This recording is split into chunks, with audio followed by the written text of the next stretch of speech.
Some applications of trigonometry. Question number 6. A circus artist is climbing a 20-meter long rope.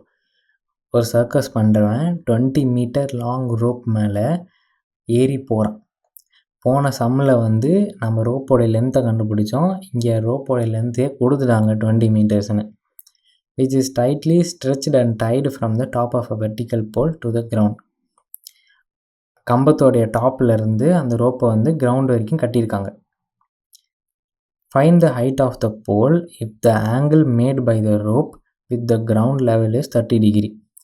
கிரவுண்டில் கட்டியிருக்கிற ரோப்புக்கும் கிரவுண்டுக்கும் நடுவில் 30 degree angle இருக்குதுன்னு சொல்லியிருக்காங்க.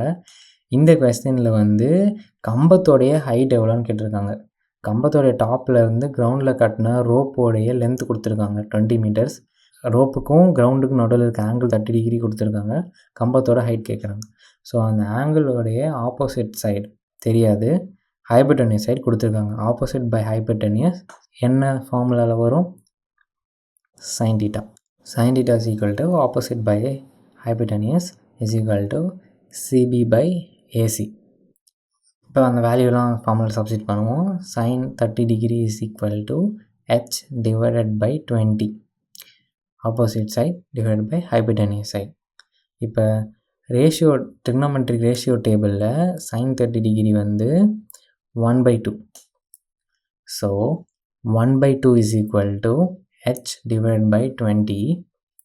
இப்போ அந்த 20 வந்து ரைட் ஹேண்ட் சைடில் இருந்து ஈக்குவல் சைனுக்கு லெஃப்ட் ஹேண்ட் சைடில் போச்சுன்னா மல்டிப்ளிகேஷனில் போயிடும்.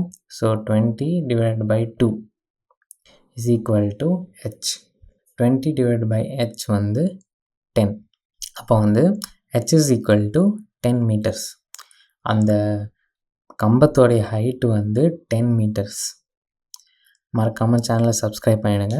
தேங்க்யூ.